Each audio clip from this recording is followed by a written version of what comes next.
We speak every day, but some feelings never find words. This story is for those who feel alone even in a crowd, who ask questions without demanding answers. This is not a story to inspire you. It is a story to make you pause. So take a moment, stay quiet, and listen, because some stories are not meant to be heard, they are meant to be felt. How Much Land Does a Man Need? By Leo Tolstoy. An elder sister came to visit her younger sister in the country. The elder was married to a tradesman in town, the younger to a peasant in the village. As the sisters sat over their tea talking, the elder began to boast of the advantages of town life, saying how comfortably they lived there, how well they dressed, what fine clothes her children wore, what good things they ate and drank, and how she went to the theater, promenades, and entertainments. The younger sister was piqued, and in turn disparaged the life of a tradesman, and stood up for that of a peasant. "I would not change my way of life for yours," said she. "We may live roughly, but at least we are free from anxiety. You live in better style than we do, but though you often earn more than you need, you are very likely to lose all you have. You know the proverb, 'Loss and gain are brothers twain.' It often happens that people who are wealthy one day are begging their bread the next. Our way is safer. Though a peasant's life is not a fat one, it is a long one. We shall never grow rich, but we shall always have enough to eat." The elder sister said sneeringly, "Enough? Yes, if you like to share with the pigs and the calves. What do you know of elegance or manners? However much your good man may slave, you will die as you are living, on a dung heap, and your children the same." "Well, what of that?" replied the younger. "Of course our work is rough and coarse, but on the other hand, it is sure, and we need not bow to anyone. But you in your towns are surrounded by temptations. Today all may be right, but tomorrow the evil one may tempt your husband with cards, wine, or women, and all will go to ruin. Don't such things happen often enough?" Pahom, the master of the house, was lying on the top of the oven, and he listened to the women's chatter. "It is perfectly true," thought he. "Busy as we are from childhood tilling Mother Earth, we peasants have no time to let any nonsense settle in our heads. Our only trouble is that we haven't land enough. If I had plenty of land, I shouldn't fear the devil himself." The women finished their tea, chatted a while about dress, and then cleared away the tea things and lay down to sleep. But the devil had been sitting behind the oven and had heard all that was said. He was pleased that the peasant's wife had led her husband into boasting, and that he had said that if he had plenty of land, he would not fear the devil himself. "All right," thought the devil, "we will have a tussle. I'll give you land enough, and by means of that land, I will get you into my power." Close to the village, there lived a lady, a small landowner, who had an estate of about 300 acres. She had always lived on good terms with the peasants, until she engaged as her steward an old soldier, who took to burdening the people with fines. However careful Pahom tried to be, it happened again and again that now a horse of his got among the lady's oats, now a cow strayed into her garden, now his calves found their way into her meadows, and he always had to pay a fine. Pahom paid, but grumbled, and going home in a temper, was rough with his family. All through that summer, Pahom had much trouble because of this steward, and he was even glad when winter came and the cattle had to be stabled. Though he grudged the fodder when they could no longer graze on the pasture land, at least he was free from anxiety about them. In the winter, the news got about that the lady was going to sell her land, and that the keeper of the inn on the high road was bargaining for it. When the peasants heard this, they were very much alarmed. "Well," thought they, "if the innkeeper gets the land, he will worry us with fines worse than the lady's steward. We all depend on that estate." So the peasants went on behalf of their commune and asked the lady not to sell the land to the innkeeper, offering her a better price for it themselves. The lady agreed to let them have it. Then the peasants tried to arrange for the commune to buy the whole estate so that it might be held by all in common.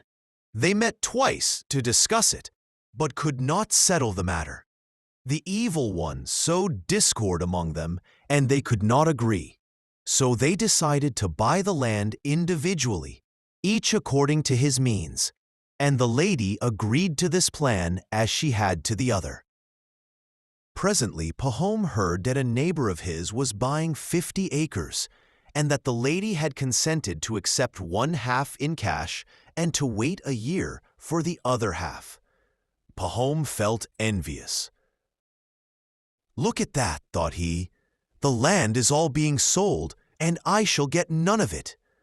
So he spoke to his wife.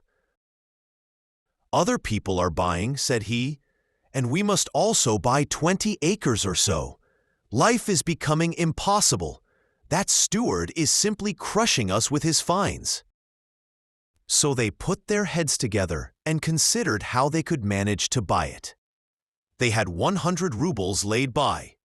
They sold a colt and 1/2 of their bees, hired out one of their sons as a laborer, and took his wages in advance, borrowed the rest from a brother-in-law, and so scraped together half the purchase money. Having done this, Pahom chose out a farm of 40 acres, some of it wooded, and went to the lady to bargain for it. They came to an agreement, and he shook hands with her upon it, and paid her a deposit in advance. Then they went to town and signed the deeds, he paying half the price down and undertaking to pay the remainder within 2 years. So now Pahom had land of his own. He borrowed seed and sowed it on the land he had bought. The harvest was a good one, and within a year he had managed to pay off his debts both to the lady and to his brother-in-law. So he became a landowner, plowing and sowing his own land, making hay on his own land, cutting his own trees, and feeding his cattle on his own pasture. When he went out to plow his fields, or to look at his growing corn, or at his grass meadows, his heart would fill with joy. The grass that grew and the flowers that bloomed there seemed to him unlike any that grew elsewhere. Formerly, when he had passed by that land, it had appeared the same as any other land, but now it seemed quite different. So Pahom was well contented, and everything would have been right if the neighboring peasants would only not have trespassed on his cornfields and meadows. He appealed to them most civilly, but they still went on. Now the communal herdsman would let the village cows stray into his meadows. Then horses from the night pasture would get among his corn. Pahom turned them out again and again and forgave their owners, and for a long time he forbore from prosecuting anyone. But at last he lost patience and complained to the district court. He knew it was the peasants' want of land and no evil intent on their part that caused the trouble. But he thought, "I cannot go on overlooking it, or they will destroy all I have. They must be taught a lesson."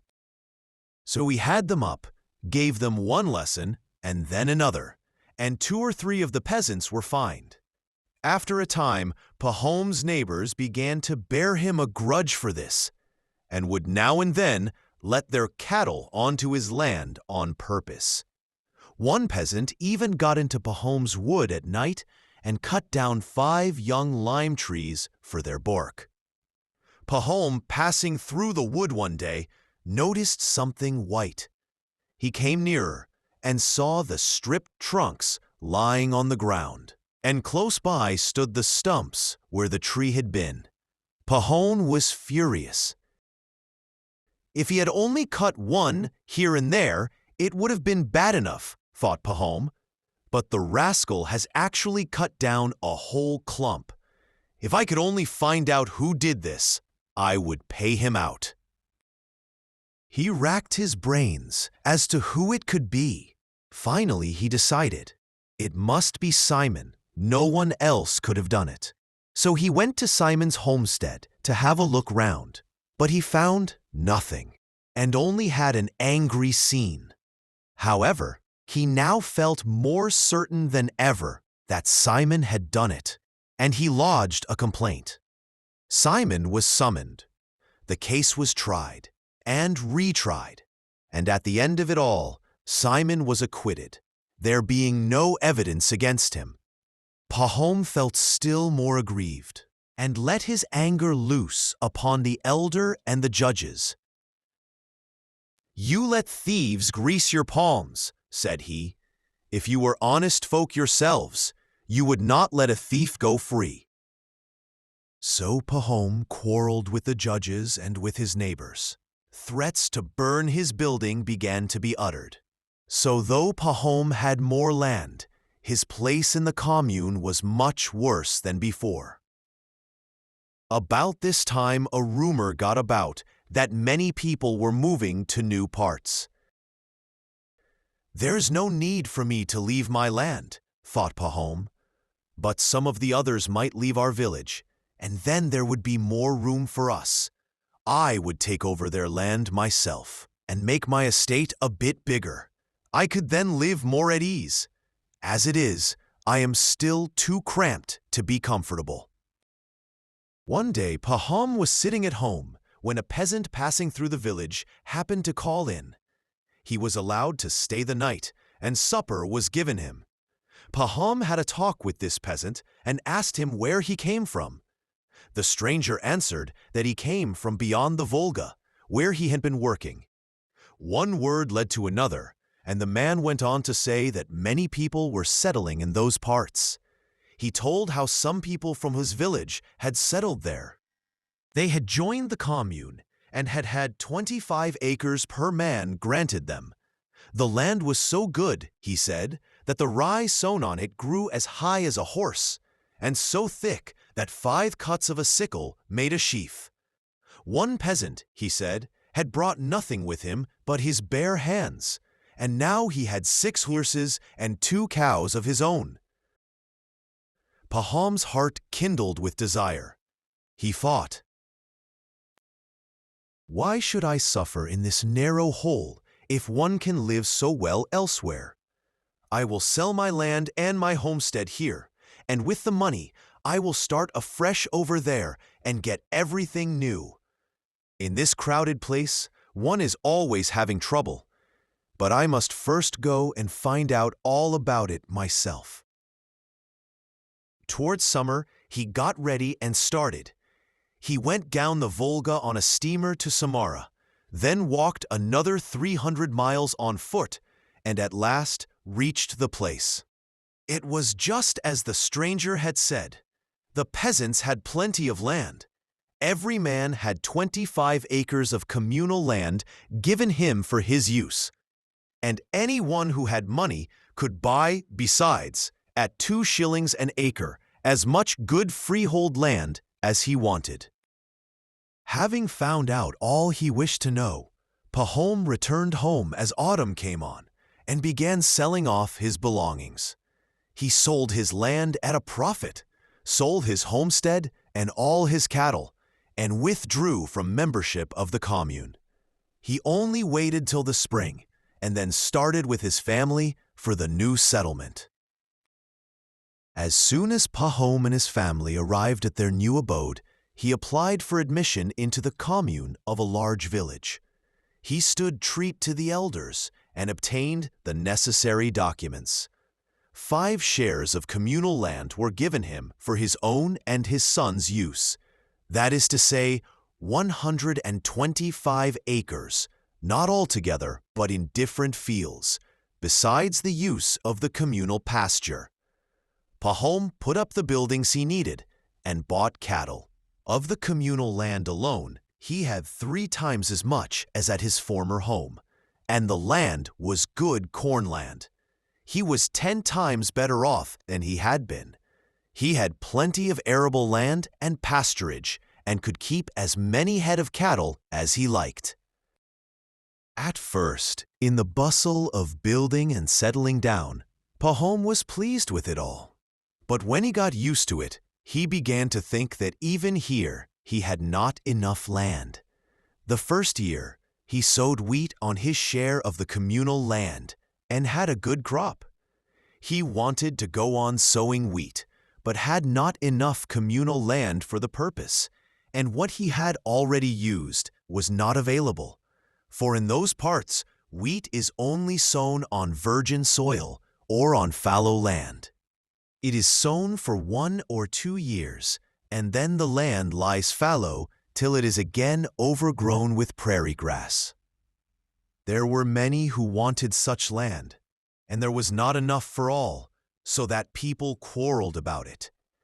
Those who were better off wanted it for growing wheat, and those who were poor wanted it to let to dealers, so that they might raise money to pay their taxes. Pahom wanted to sow more wheat, so he rented land from a dealer for a year.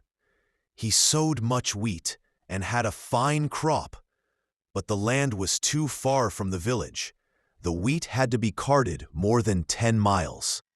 After a time, Pahom noticed that some peasant dealers were living on separate farms and were growing wealthy, and he thought, if I were to buy some freehold land and have a homestead on it, it would be a different thing altogether. Then it would all be nice and compact. The question of buying freehold land recurred to him again and again. He went on in the same way for 3 years, renting land and sowing wheat. The seasons turned out well, and the crops were good, so that he began to lay money by.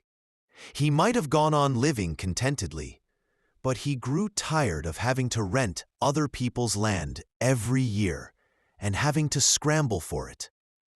Wherever there was good land to be had, the peasants would rush for it, and it was taken up at once, so that unless you were sharp about it, you got none. It happened in the 3rd year that he and a dealer together rented a piece of pasture land from some peasants, and they had already plowed it up when there was some dispute, and the peasants went to law about it, and things fell out so that the labor was all lost. If it were my own land, thought Pahom, I should be independent, and there would not be all this unpleasantness. So Pahom began looking out for land which he could buy, and he came across a peasant who had bought 1,300 acres, but having got into difficulties was willing to sell again cheap.